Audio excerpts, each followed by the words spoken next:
Hey everybody, welcome to the third episode of the Open1 podcast. And these are every 2 weeks. If you haven't seen the first two already, go and check them out. You can find them on the website open1.uk/podcast. Now, I've got Kathryn here with me today, and I actually found her through a website called Workaway, interestingly enough. And I saw her profile and I was like, wow, we resonate on so many different things. And I saw she mentioned she had a YouTube, and then we connected and I asked her to send it to me, and I was like, yo, that's really cool, man. I really like, the vibe there and everything she's doing. So I'm glad we connected. So Kathryn, do you want to tell us a little bit about what inspired you to start your YouTube channel and how you got to where you are now? Yes, of course. So firstly, thank you for having me. My YouTube was the result of feeling a very strong impetus to create. I've always been a very creative person, and I feel like I constantly need an outlet for expression. And I feel like a lot of people also feel the same way in terms of needing that internal energy to go somewhere. And oftentimes in this very chaotic world, it's easy to distract ourselves with a myriad of different things, and our energy gets put into various things that are not very healthy for us, addiction, or just drowning ourselves in our phones or whatnot. So I feel like that impulse to create is within everyone. And once you find what your channel is, I'm not talking about a YouTube channel necessarily, I'm talking about an outlet for you to pour yourself into something. I feel like that is really so needed, because you will start to channel that energy healthily into something that actually lights you up, that energizes you rather than depletes you and is kind of a disservice to yourself. So I had my awakening in the beginning of lockdown, for the first ever lockdown.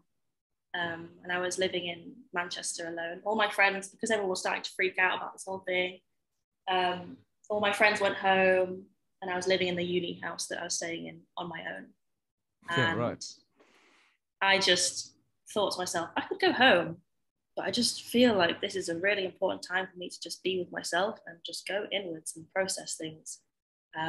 So I lived on my own for two months.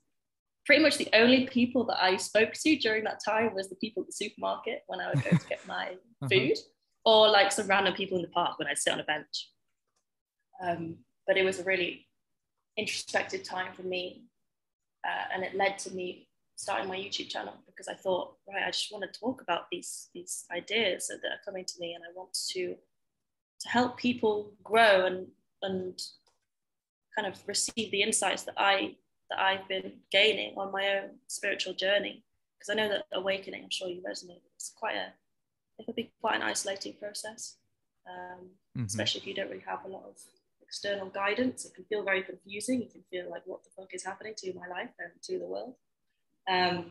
So I guess I created the channel to provide other people with a safe space to explore themselves and to guide them on that process. Not to tell people what to do necessarily, but help people find a way back to themselves. So that's kind of where the name came from, Relight with Kathryn. Relight with Kathryn means to relight the connection back to yourself.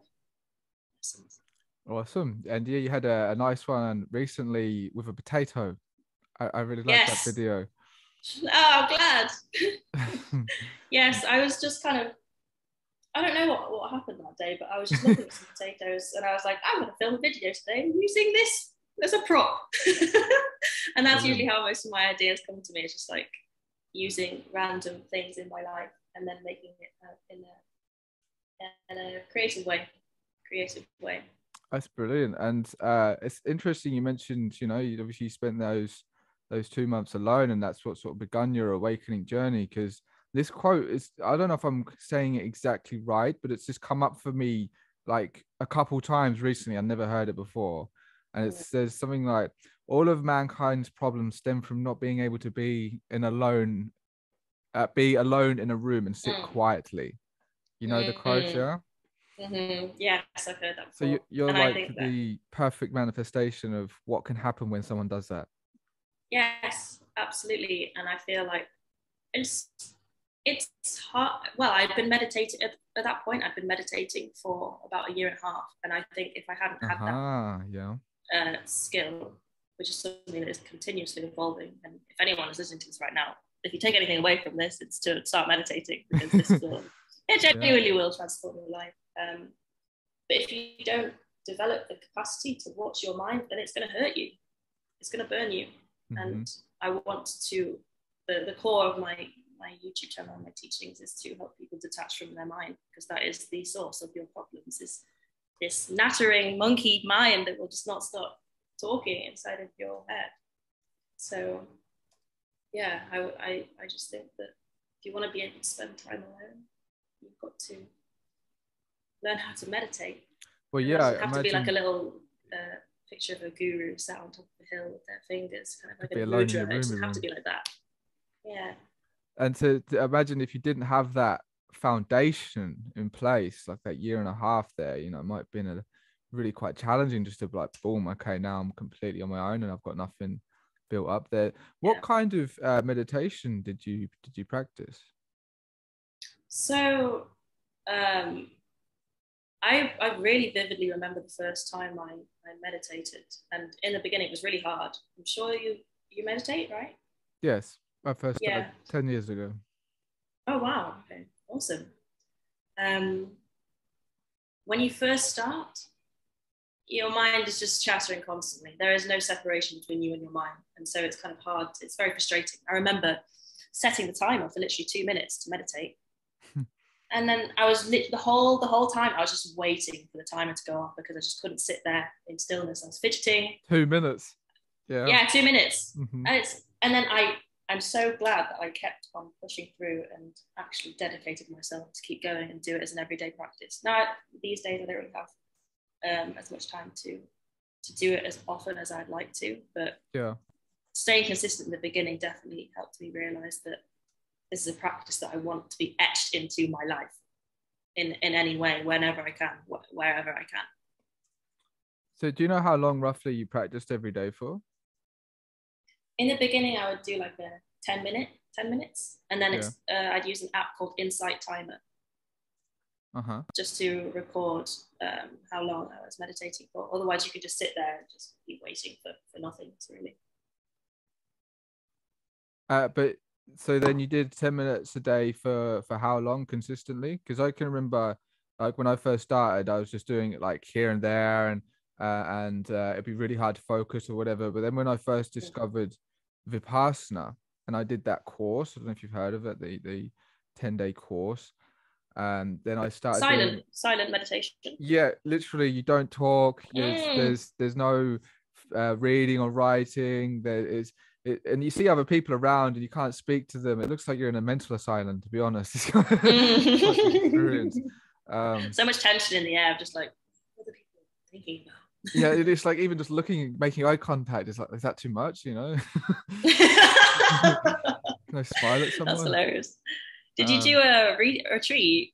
Yeah, so I did that when I was in New Zealand, and then after that, I did the meditation every day. And at first they recommended 2 hours a day, but I did that for a little while. Then I went down to an hour, and I think went to a half an hour. But I did it like every day for maybe a year, and such a huge increase in my practice, in my awareness, in my ability to, you know, actually meditate.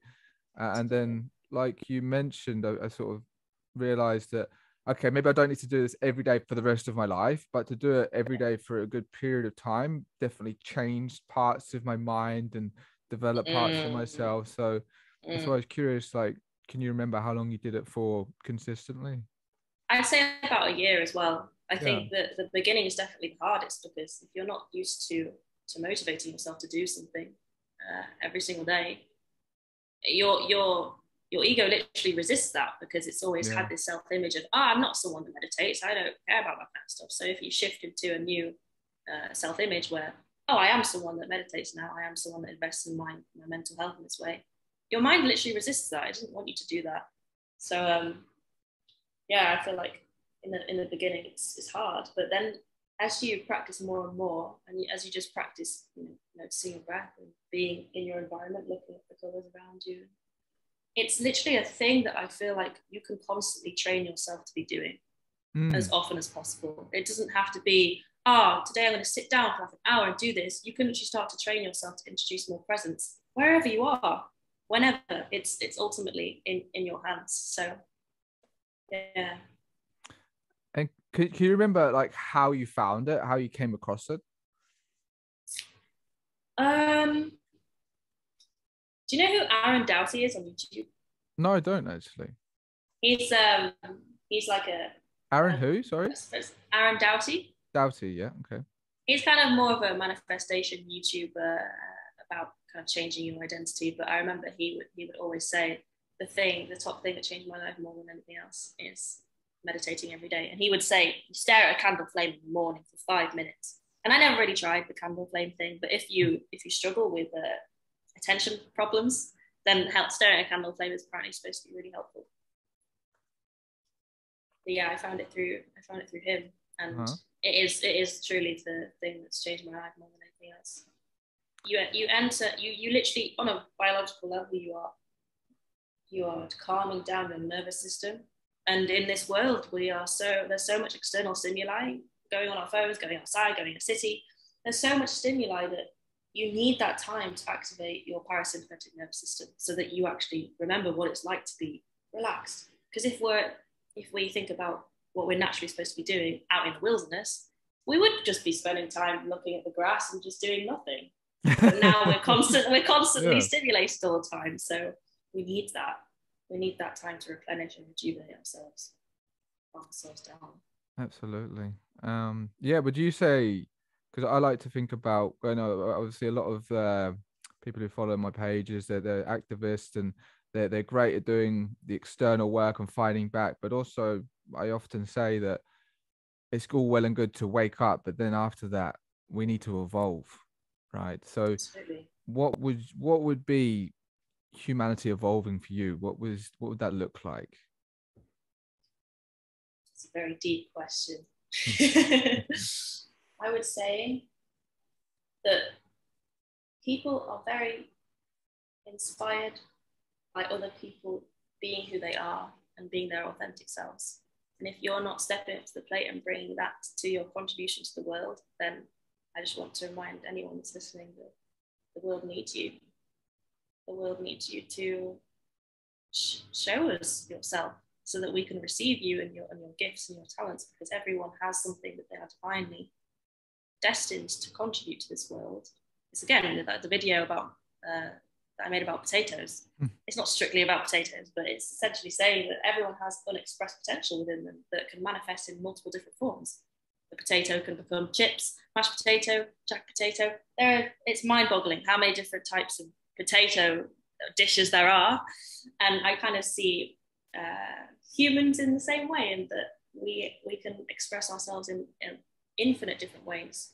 So if people want to begin contributing to a new earth and a new paradigm, it's not enough just to resist the old. We have to start building the new, and we can start doing that by finding out who you actually are, who you naturally are, connecting more with that. And on a tangible, practical level, what that looks like is investing more in things that you enjoy doing, what you're passionate about, what you actually hope to contribute to other people. Because a lot of people think, oh, well, I don't really know what I'm good at, or I don't really know what my skills are, or what other people would want from me. But it's your job. It's your soul mission to find out what it is you're destined to do in this lifetime. And especially a lot of people that kind of wake up, they go through a lot of struggle in life. I've noticed that there's a common trend that people go through a lot of suffering, people go through a lot of shit. And if you process that and you do the inner work necessary, then you can then transmute what you've learned into teachings that can be shared with other people. And that can look different. It's very unique to each person. But I would just say truly, I think it all comes down to really how much are you willing to invest in yourself and invest in your well-being. Because if you do that, you shine in your authenticity, you really own who you are, your individuality, it will seriously inspire other people to do the same. Like, I can hands down say that the top people that inspire me. One big example is Russell Brand. I freaking love Russell Brand. He's very weird. He's very witty. He's very wacky. He's a very eccentric guy. And that really inspires me because I see him doing his thing, just being who he is, contributing to the world. And I'm like, whoa, he's just totally comfortable doing that, which means, and it gives me more permission for me to also do the same and express myself however I wish to. So that's kind of a gift that we can give to the world, is just being ourselves and allowing that energy that we radiate when we are feeling full and happy within ourselves to then create a ripple effect in the world. And we can't underestimate that, because we all feel vibes on a very subconscious level. And I feel like when you're with someone or you're around someone who is just really, really happy within themselves, you feel that too. And that's what we need right now. Obviously the anger and we need to fight back, we need to stand up for this, it's totally valid. But there's also another facet of it, which is to be loving to ourselves in the process, and admit that love into the world.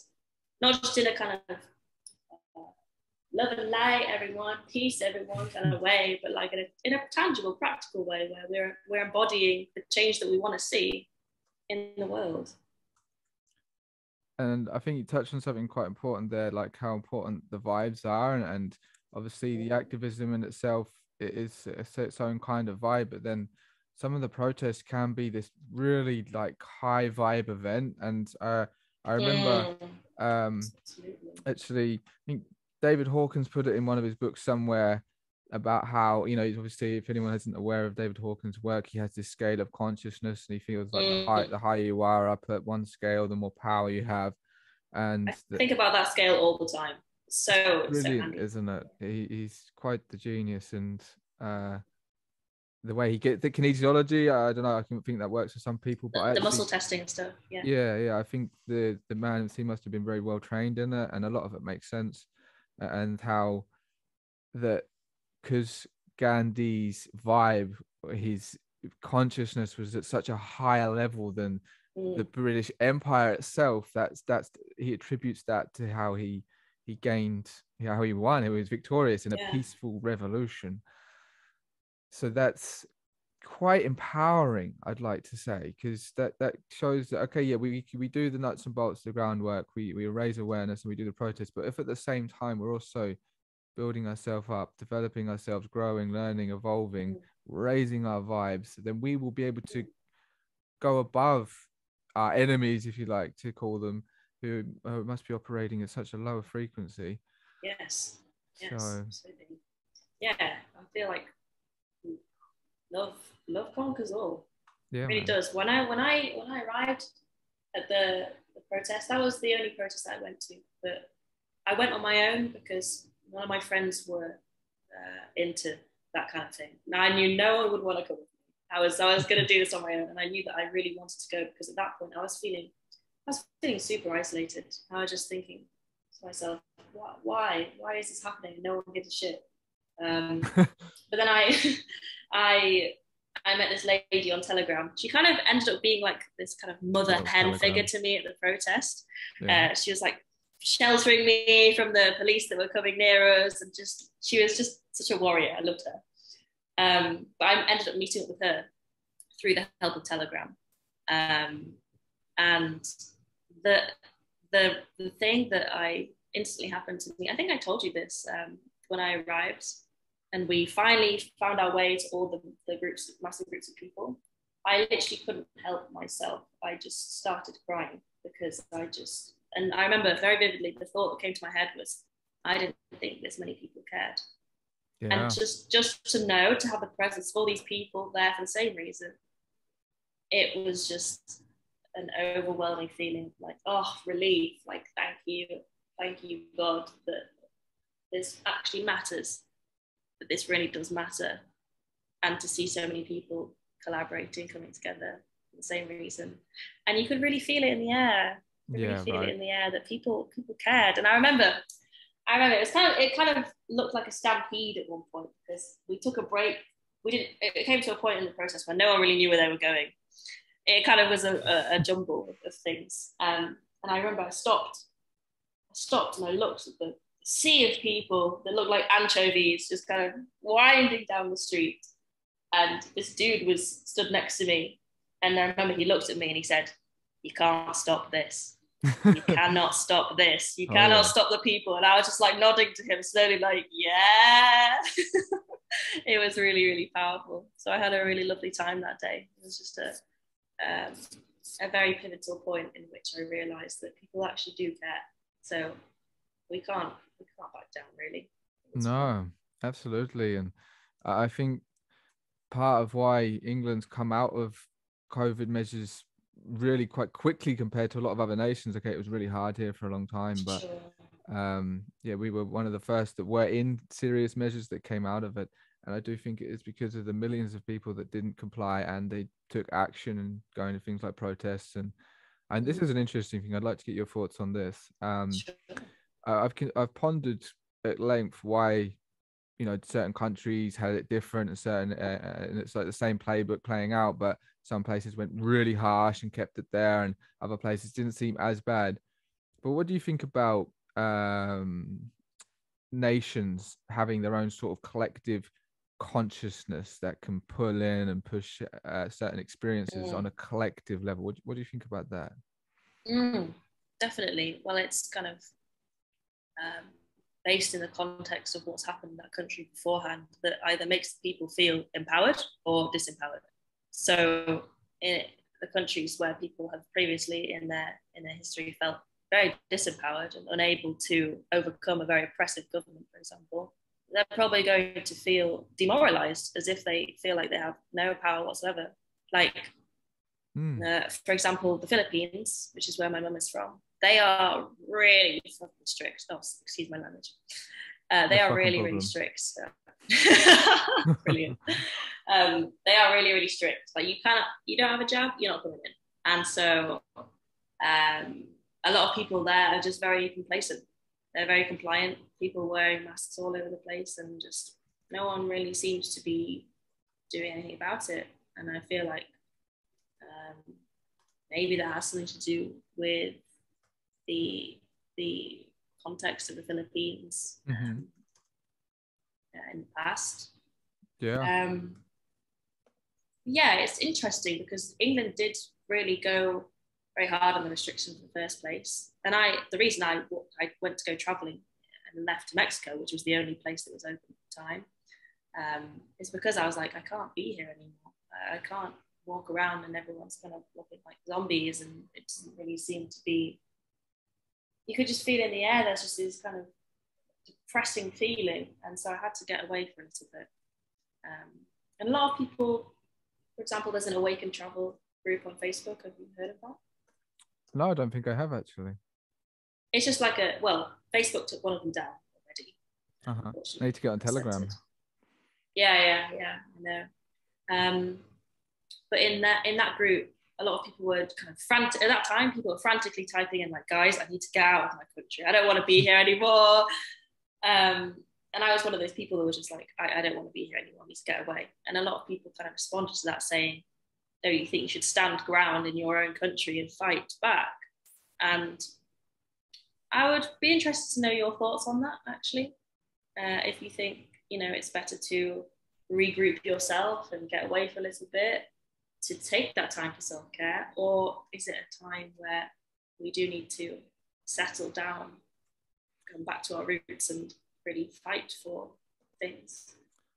So I was really happy that I sort of finished traveling for a while and I happened to come back, and then everything went to shit with lockdown, because it was like perfect timing. I know exactly that I'm supposed to be here, and then after a couple of months of it being pretty intense, I switched into like emergency activist mode, and it's only recently I've actually felt like I've come out of that, and it was almost like wartime, blah blah. But that's useless to be in that mode if you're not in a good place yourself. Like, you'll just burn out and you'll be absolutely no use to anybody, right? So it's like you just get so frustrated. You'll be bringing that vibe towards that.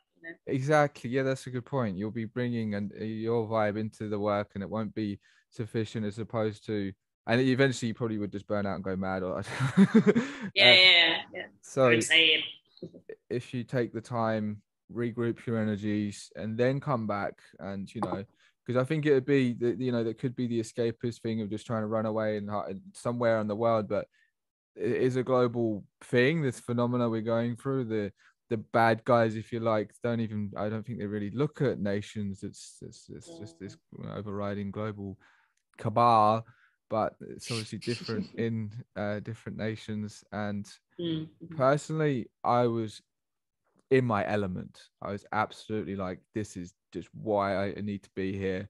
And I do wonder, I sort of joke, but I have to be careful about how I say this with my friends or whatever. I'm like, I'm really interested for when I die, so I can get a really good overview of what I did and how much it affected the timeline. Like when I started the Great Reopening, and it was this anti-lockdown movement, it did go viral. It did raise the consciousness, surely, of so many people, even people I didn't know at the time. I meet them like later on, and they're telling me it was just this light in the darkness. I mean, if you go back to like January, the end of January to February last year, it was like lockdown, looking like lockdown forever. Boris was like, oh yeah, it's the end of February, end of March, end of April. No, it's September. We're just gonna be locked down forever. Literally giving me PTSD. Right? Oh right? God. It was not looking good.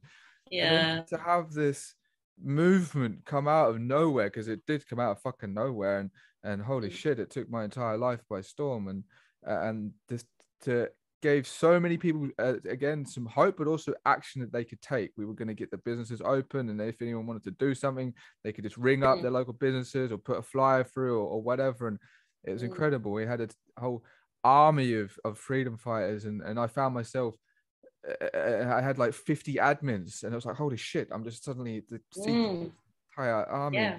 Funnily enough, big ups to the women. It was like, I'd say 40 to 45 of those admins were women. They really, pulled it out of the bag. That's interesting. Yeah, sure. Yeah, man. So, did you feel at that time overwhelmed by the amount there was to do? Or? Oh man, yeah, because I had a pretty, calm sort of life. I was doing my help packs, and I was at a good place, and it was, I just do my hours, and I do a bit of, my videos on the side, so maybe some music. I think I just really finished my first book, and I was doing all this cool stuff, and then boom, this happened, and it went 14 to 16 hours every single day. I was literally. Wow. I would wake up, boom, lift up my laptop, typing, clicking, notifications here, this, boom, boom, boom, boom, boom, and that wouldn't happen till I went to sleep. And I'd started losing. I think I had 4 to 5 hours sleep. It was just God like that. And then dedication, man. Oh, man. Dedication. Crazy. I just can't get the vibe, how exciting and intense it all was. It would get to like, 12, 1 o'clock, and I'd be like, I haven't eaten yet. Oh, really? I should probably eat. And then I'd get to like 5, 6 o'clock at night. I'm like, I haven't even eaten it. I just need to get a takeaway. And I literally would run to the door, run back. It was just, it was incredible. And how long does that continue for? At that really pace, intense. I'd say about 2 weeks at that maximum. And my body was hurting. It was like just being in this position. And I remember one of my friends who I was working with, he was also getting pretty into it as well. And Rhonda as well. She was a big part of it. 2 things I remember specifically. Rhonda going, my eyes hurt. And I'm like, I know. We've got to keep going. And then Campbell's like, it's just your back, right? Don't worry. There's pain. We'll be fine. And it's just madness. Oh, absolutely. Yeah, because I imagine you're staring at a screen all day. You're probably looking at each other with madness in your eyes, just like, are we going insane? And you look at each other like, yes, we probably are. I haven't blinked all day. Oh my God. But I think all of that goes to show that if you light a candle, that one candle can light infinite candles. Absolutely. There is no limit on it. So it's kind of also like a domino effect as well. You flick one domino, you decide to make this one little change or invest your energy in this one thing. You don't even know what kind of ripple effect that could have on not only your life, but everyone that interacts with that. Yeah. Yeah.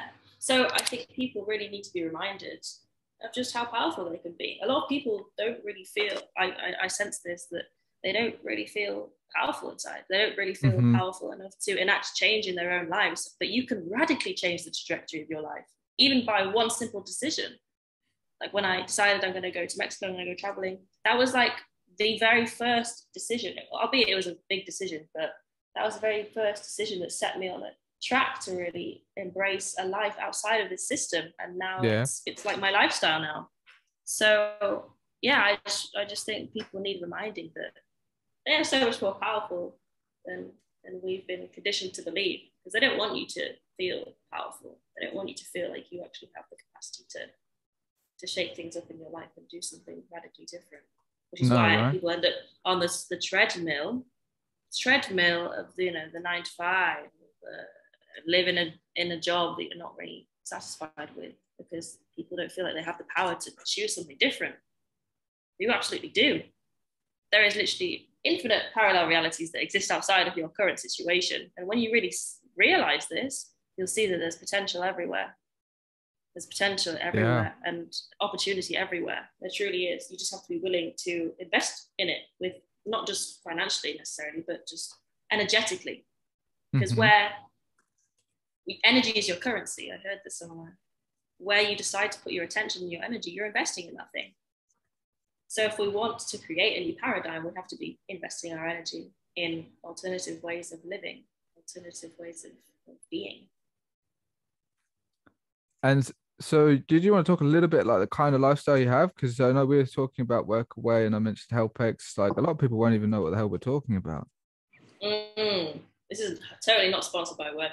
I just freaking, they just sponsor us. They totally sponsor us. I talk about it all the time and I really feel like in school, for example, when you're kind of deciding if you go to sixth form or college or what you can do, they need to tell people about workaway, but they don't want you. They don't want you to know about that kind of thing. They don't want you to do that kind of to live that kind of way. But it's for the people listening that don't know what workaway is. You trade some volunteering hours in exchange for accommodation, and you can literally type in anywhere in the world, and you'll find workaways there where you can stay with families, do farming, do cooking, all this, working in hostels. And so when I went to Mexico, I had my first workaway there. Granted, my first workaway was really shit. I was staying in this really, really gross, dirty hostel, but he only made us do like literally 5 minutes work in the morning. So we had the rest of the day to just do whatever. Oh, that's chill.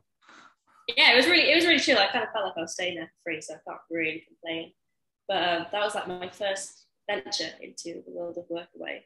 So what I really do now is right now I'm traveling England and I'm just hopping about from workaway to workaway, because I spoke about this on one of my recent videos on YouTube, because I do like a long chat every single week, just talking about whatever's been on my mind. And the way I see this lifestyle that I'm working on right now is that I want as much free time as possible to then create, which means that I can perhaps start generating income from what I create, which then gives me more time. So it's kind of a cycle. It's a cycle where I have more time to create, to contribute, to give, and then that means I can earn money from it, and then that means I can also have more time to create. So it's like this loop. Because I just don't want to work 40 hours a week in a job that I don't like. I just don't want to do that. Fuck that. That's not what life is about. Some people might enjoy that. You go and do your own thing. No judgment towards you. You just live your life how you want to live it. But I think a lot of people don't want to live that way. And I want to help people understand that there's a world beyond that. Especially like living a nomadic lifestyle, just kind of hopping around. It expands you. It expands you so much as an individual. It's been so powerful for exponentially catalyzing my personal development and self-growth, because you're meeting new people all the time. You're kind of you're seeing who you are in a radically different way, because you're connecting to yourself outside of your job, outside of your friendships at home, outside of your relationships at home.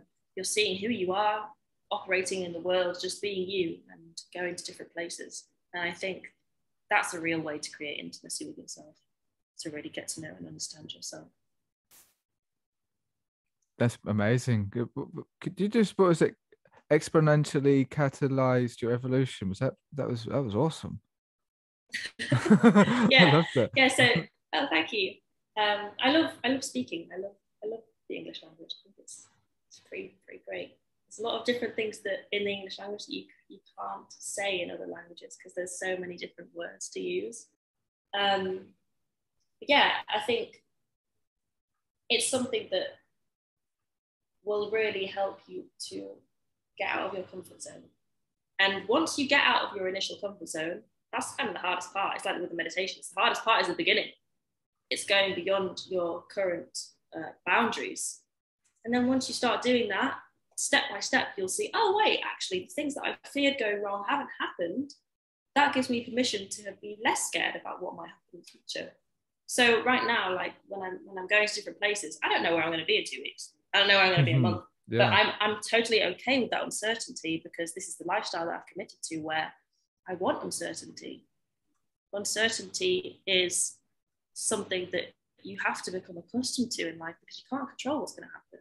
And the more you understand that you can't control things in life, that is paradoxically when you have more control, because you start realizing that in different environments, different situations, you're going to be okay nonetheless. It's really cultivating that intimacy with yourself where you think, I'm going to be okay in this situation.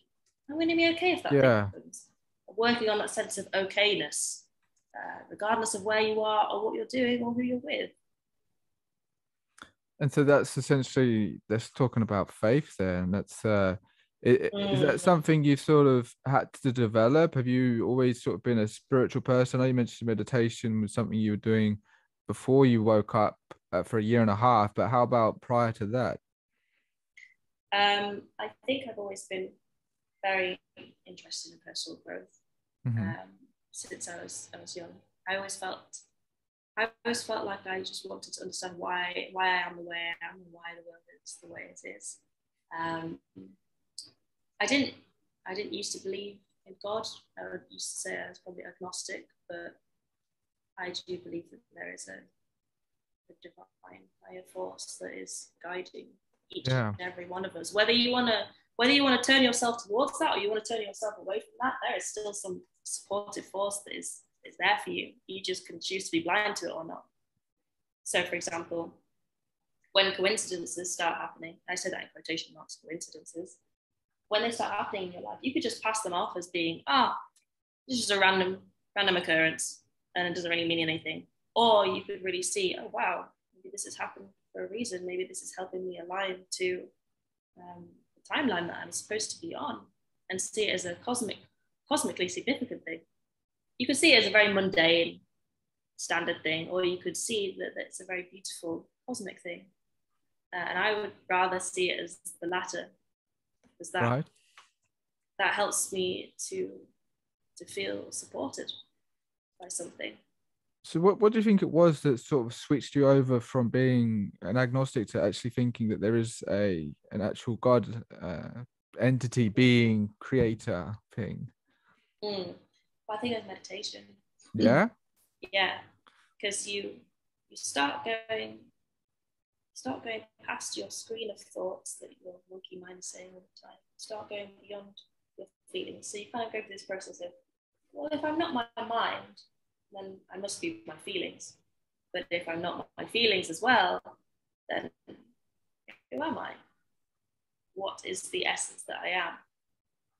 And I think that essence underneath your thoughts, your memories, your feelings, your experiences, your sensory experiences, that underlying essence, that sense of aliveness that you are, I think that is part of God. That is the godliness within everyone, within all living things. And I feel like that's what we were all yearning for within, this sense of connection to something greater than ourselves. That is truly, what we all really yearn for. And you can try and find it in different ways. You can try and find it within relationships and try and seek love in that way. You can try and find it in your job by trying to overachieve all the time and trying to be recognized in that area of your life. Or you could look deeply within yourself and see that the source of love that you are seeking is it's within you. It's always there. It's always going to be there. It's not going anywhere, really. it's always available to you. That's beautiful, and maybe that's what our friend who we quoted near the beginning was talking about, with mankind's problem stemming from not being able to sit quietly alone, because that's what happens when you sit quietly alone. You reconnect with God. Maybe that's what it is. That's yes. when we're all going wrong here. What's So your many. stance on God? Yeah, I do believe. I try and training myself to use the word it's not he, she, it's Yes. it just sounds a bit weird, but I definitely kind of vague. Yeah, it's this I do, and I don't really resonate with the, you know, a lot of religious teachings, so I suppose Christianity, that sort of doesn't account for the fact that God is inside of you. We are God. It's inside of us. It's not this separate thing that we're detached from. It's all encompassing. It is everything. But then what I find is kind of paradoxical is like, okay, it's everything, it's everywhere, but then you can get closer to it and you can build a better relationship with it. It's like, and I really like how I found that each person's relationship with God is quite unique. And for a long time, I sort of had this very serious, like, okay, relationship with God, this is it. But now it's a lot more casual, like a friend. Like, and I know it has a sense of humor because it fucks with me, I'm sure. It's probably laughing at you all the time. Yeah, right. Damn. So yeah, I find that it's like a relationship with your friend or anyone. It's like you can develop it and it grows and it changes, and how it can manifest in your life in such amazing ways. So yeah, I feel like it's I feel like it's something that's, as you said, it's all encompassing, it's always there, but it's just how present are we being with it? How attentive are you being to it? It's like, for example, let's say you're walking down the street. You could either walk down the street and be completely in your head, just thinking about random crap that's never going to happen, worrying all the time, or you could be present with what's going on around you. You could see. Something that I always really love to think about is just there is literally love everywhere. It's just how open are you to it. So, for example, when you're walking down the street, you see a father playing with his child and holding the child's hand. That's love. That's something that's there. It's just, are you aware of it or are you not? Are you blind to it or you're not? And you could walk down the street and see, I don't know, a family sitting together at dinner, having a really nice time, chatting together and laughing. That's love. So that sacredness is everywhere. I just feel like you have to want to connect with it again. And it's something that's ever present, as you mentioned. So it's interesting, thinking about, you know, I like to think about why this reality is the way it is. And perhaps the way the dark forces play their role is to deliberately and mercilessly break us apart from this and put us through school and all of this, you know, very disembodied stuff. So then we are then left with having to find our way back, you know, and perhaps if we'd just been born with it and then lived through it, we may not have appreciated it as much when we find it ourselves, you know? Yes, definitely. I think everything in life is, you have to have contrast. You have to have light and dark. You have to have yin and yang. Without that duality, that's the reason we kind of came into this world, is to not to experience that oneness, because we could all just be floating around as this kind of oneness and full of love and light, but it's like, oh, well, have we just reached our goal without even trying? So I feel like we came here to experience that duality. We came here to experience both the sadness and the happiness, the pain and the love, and find out what is that drive within us that is leading us to something that's actually significant. And I think what everyone wants at the end of the day, at their very core, no matter how fucked up and twisted you are, what you really want deep down is love. I feel like that's what everyone wants. Even the most psychopathic people, they most likely want love. Unless they don't, I don't know. I'm not a psychopath, so I can't relate to that experience. But I would say that that's really what we all really yearn for. So when you say came here, what do you think happens when we die, for example? It's a tricky question. to answer. So I've not seen the You're other not dead side yet. I'm not dead yet. I don't think so. Maybe I should just pinch myself just to check. But I think I really do believe in past lives. I do believe that we keep incarnating into different cycles, and every single cycle you are evolving towards that oneness, towards that completeness.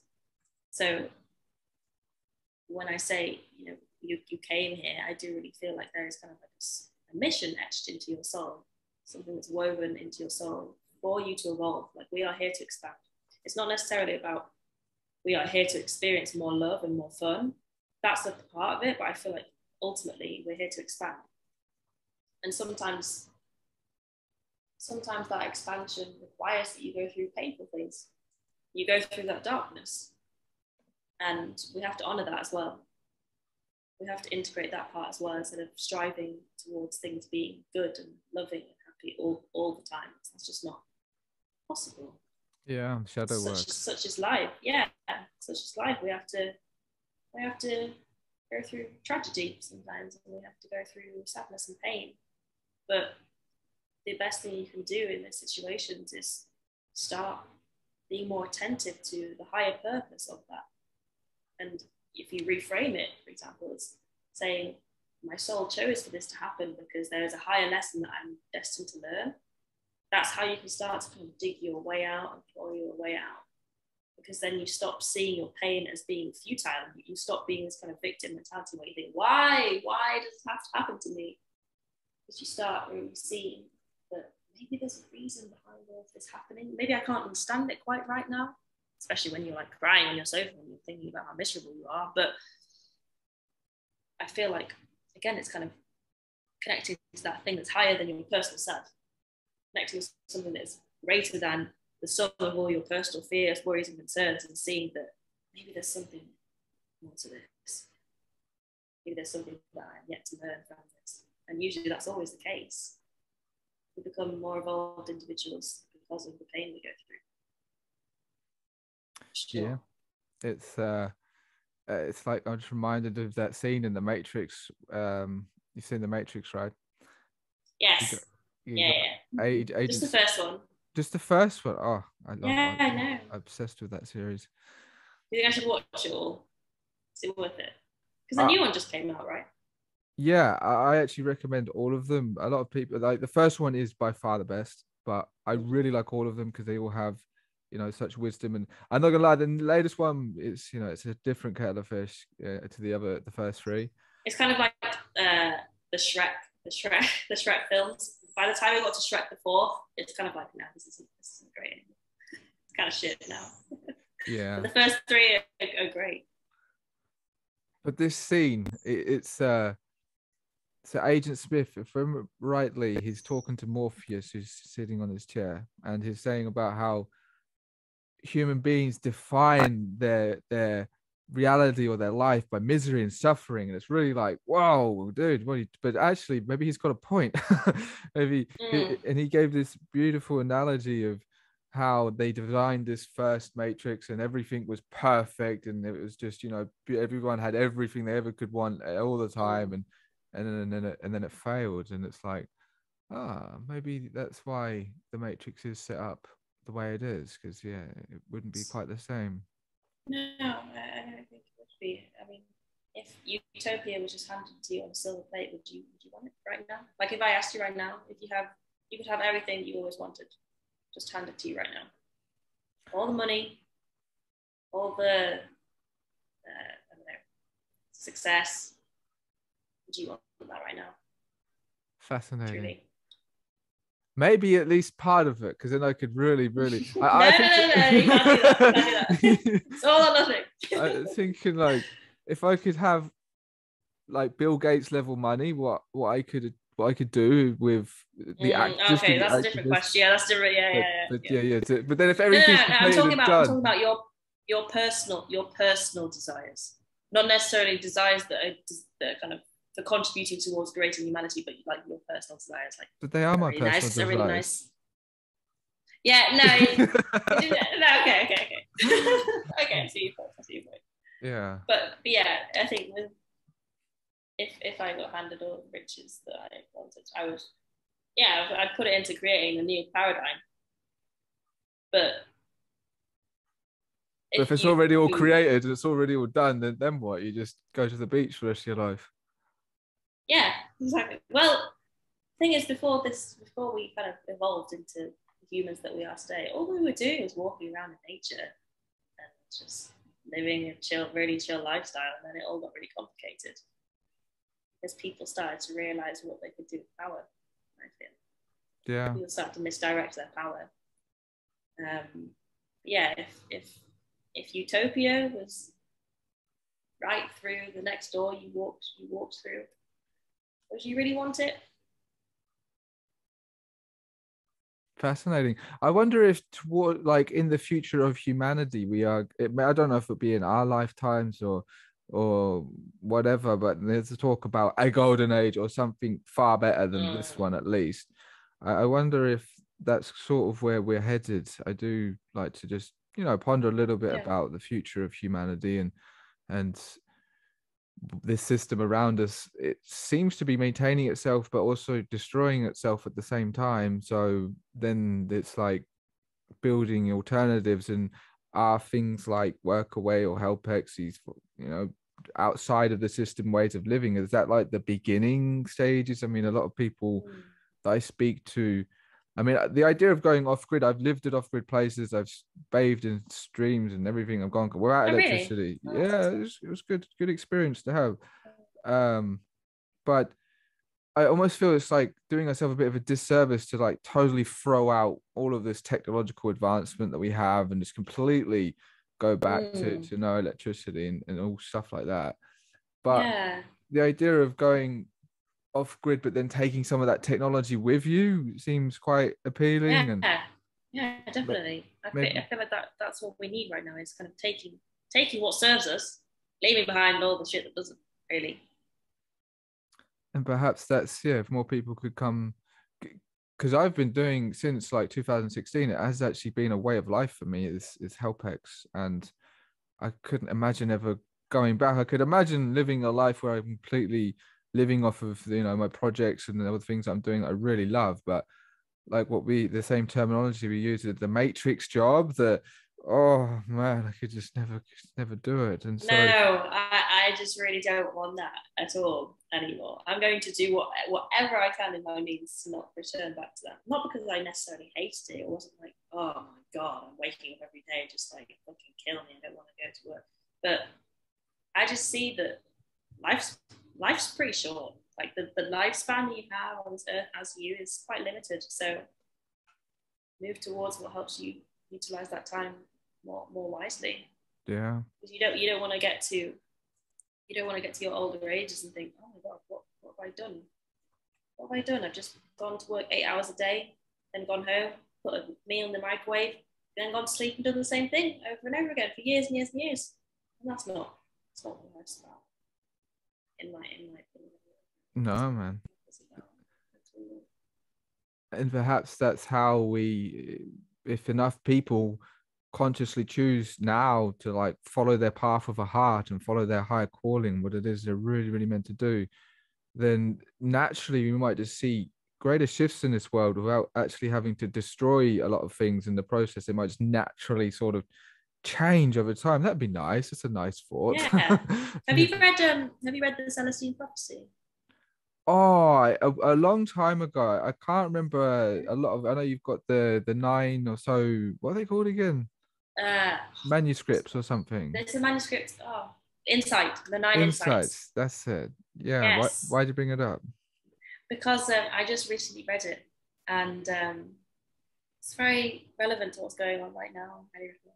Because it kind of explains how humanity, I think the second insight is realizing that humanity goes through different stages and different cycles of evolution, and we kind of take with us bits and bobs from what happened before to get to where we are right now. Like the reason that we can communicate right now is because we're using these laptops. Think about the kind of the process behind this laptop. Like someone had to first invent, I don't know, all of the different things inside of it, and they had to invent and put together all these metals. It's literally full of wisdom. this laptop. We can either abuse it in ways where we're just kind of on our computer all day long, not even connecting to nature, not even connecting to life, or we can utilize that to increase our connection with one another. So I feel like we've got to be very hyper aware of what do we want to take with us into our next step? What do we want to leave behind? And when you operate from a higher frequency, you'll be able to be more discerning about what you want to bring with you and what you don't.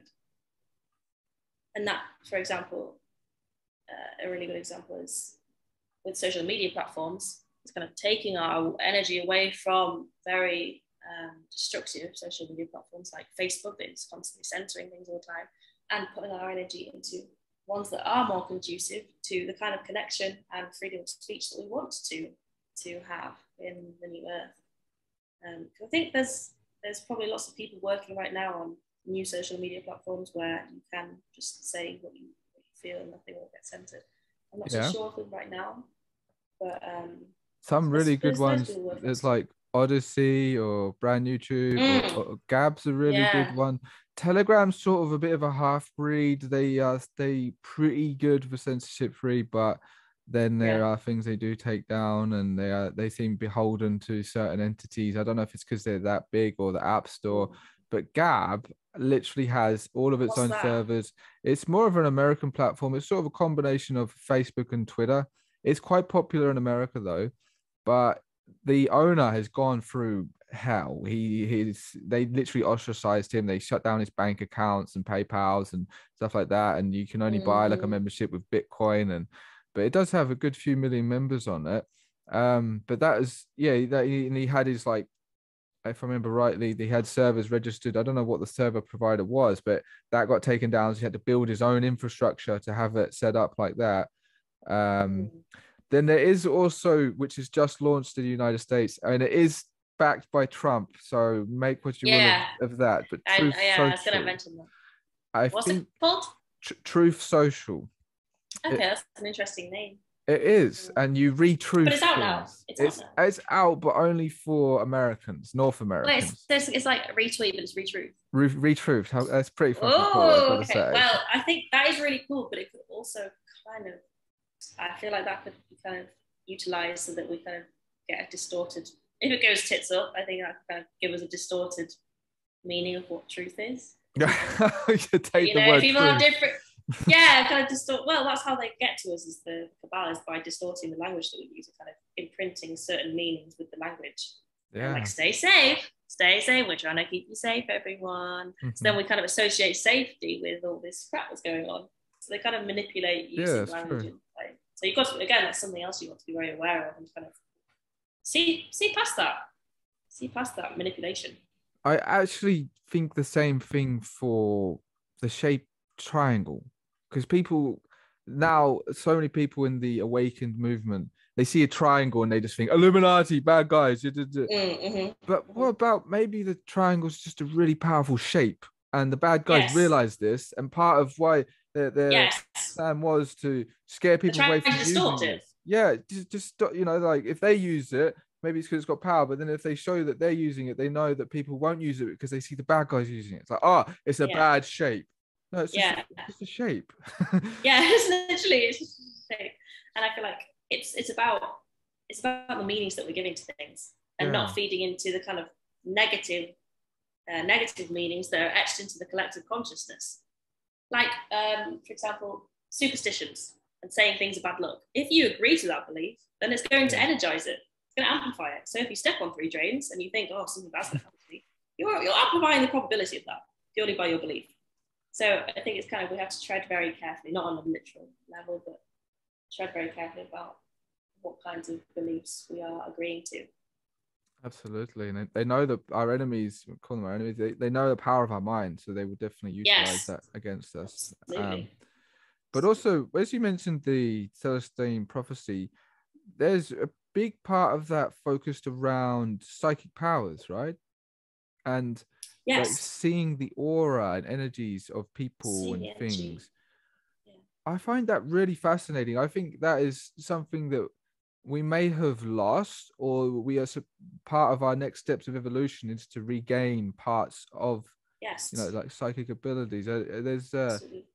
I don't know if you've seen or heard about how like dogs and cats seem to be quite psychic, some of them. And you've Yes. got Yeah. Rupert Sheldrake, who's got that book, Dogs That Know When Their Owners Are Coming Home. And it's a whole thing about Yeah. how so They have such a great read on our energy. Energy doesn't lie. So when you're upset, a dog knows. A dog knows that. yeah. And I feel like it is something that's available to us to start remembering our intuitive and telepathic abilities. And I'm not saying that it means that you're going to be able to read people's minds instantly, because I don't know how to do that. But we've really been disconnected from our intuition, partially because of the academic system, and it kind of trains you to not trust in your own answers and what you think. It kind of trains you to think what the system wants you to think. So in that sense, we can kind of lose touch with our gut feelings about things, because we start being guided and directed by external influences. Like, maybe you kind of feel inside, I don't want to go to uni like everyone else. But then, these external influences are saying, you should go to uni, everyone else is doing it, you need to do this thing. So it's kind of cutting yourself off lovingly from sources of external power that are disconnecting you from your internal guidance and what you feel is right. And then it's again kind of referring back to what you said about feeling and doing things from your heart, rather than your mind and what you think you should be doing, but rather what you feel is good and best and true for you at that time in your life. Honoring that more. Yeah. So our intuition is very strong, and it's not going away. And I'd be interested actually to hear about what you feel like intuition is. Do you feel like it's the voice of a higher force, or what is it? Because sometimes when we follow our intuition, it doesn't always yield pleasurable results. Let's just put it that way. Yeah, so there's a couple things there. With like listening to your feelings and intuition, I guess you have to have good self-knowledge, right? Because you can have perhaps feelings that arise like from instinctual drives, for example, and chemical reactions and stuff like that, as opposed to actual maybe higher guidance that could come from the form of divinity or God or your higher self, or just the higher aspects of your soul. So I reckon that's where it's paramount to have meditative practices, get to know yourself, get to know what sensations are coming from where and what triggers and all of this. And I do that's think helped me massively connect to my intuition with meditation, right? It just keeps coming back to meditation, huh? I know. Sitting quietly in a room alone. We could write the theme of this podcast would be sit quietly just in a room alone. Guys. Yeah, just fucking meditate. Yeah. It should be called up. I like that. Meditate. So yeah, I think there is huge untapped power there through our intuitions and psychic phenomena, and I'm really fascinated because I've had some pretty peak psychedelic experiences that first really opened my mind to psychic phenomena experience happening like that. But I don't know if everyone has to go through that or if it's necessary. If actually a good friend of mine once said that, I mean, psychedelics are just a lazy man's meditation, right? So I think we can access these states or these abilities again, if we ever had them, through perhaps meditation and maybe, I don't know. I like to think about how maybe the Earth is moving through space somewhat, and the energies are somehow increasing, and maybe that's why the bad guys seem so desperate with their plans, because they can see that maybe the ambient energy levels on Earth are increasing or whatever. And through my meditation, my qigong practices, and I don't know if it's just because I'm evolving or it's just what happens when you get older. I don't know. And you've been doing this stuff for a long time, or the energies are increasing, or a combination of. But I'm getting like more intense sensations and energy feelings throughout my body, and it's really quite amazing. And how me too. Yeah. I feel like it's kind of, I don't know if it's because of being on the spiritual path and just kind of devoting myself more to that, or if there's literally like a shift happening on a level that I can't understand, that's kind of outside of my control, like different forces being at work. But they do say that there's like a big shift in consciousness happening on the planet. Whether or not that is true, who knows? But what we can do is just focus on raising our own frequency. And I just really hope we want to to say that for anyone that's struggling to listen to their intuition, because some people might be listening to this and thinking, I don't know what intuition sounds like. It's something that you already know the answer. You already feel the answer, and then your mind kind of pollutes it, thinking, oh, but no, I should do this. This is the more logical thing to do, or this is a more rational thing to do. And the intuition is kind of like a muscle, and the more you listen to your little hunches about things, you will learn to cultivate that really strong relationship with it, so that you can actually start trusting in that inner voice. So, for example, I really I'm not sure if you do the same thing, but I try and utilize my intuition as much as possible when I'm deciding where to go in terms of workaways. So if I have a call with someone, or they say, hey, you can come on these dates, and I feel into their vibe either through message or on the call, and I feel into, is this resonant with me? Does this really feel compatible with me? Am I excited by this? Am I feeling really drawn towards this? If the answer is yes, then I do my best to honor that. Because I just recently did a workaway where I kind of had this feeling, this really weird hunch beforehand, like, I'm not sure this is for me. But because it was a paid position, I was like, oh, but I could earn a bit of money. I ended up going, and it just was not resonant with me. It was not compatible with me. But it's those instances in which you ignore your intuition or you deny it, that you actually learn how to get back on track through intuition. Because you think, I'm not going to do that again. I'm not going to ignore my gut feeling about something again. I'm going to trust it instead. So I just wanted to mention that as something to remind people about. It is just something you have to train, right? And you don't learn this stuff in school. There's no intuition class. No, I mean, that's the kind of new earth that I want us to live on, is where we're learning this kind of stuff in school. Yeah, because kids are like more sensitive and open to this stuff. It'd be the perfect time to teach psychic powers, intuition. Yes, absolutely.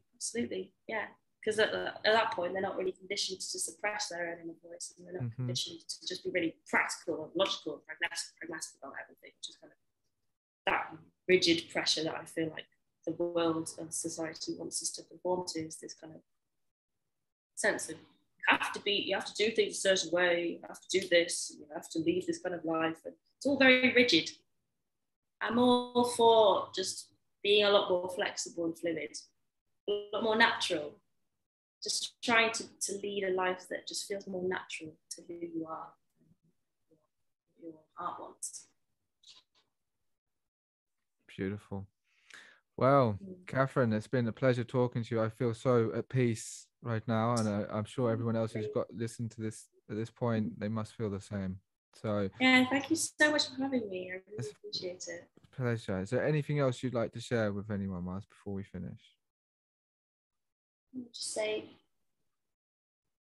life is precious.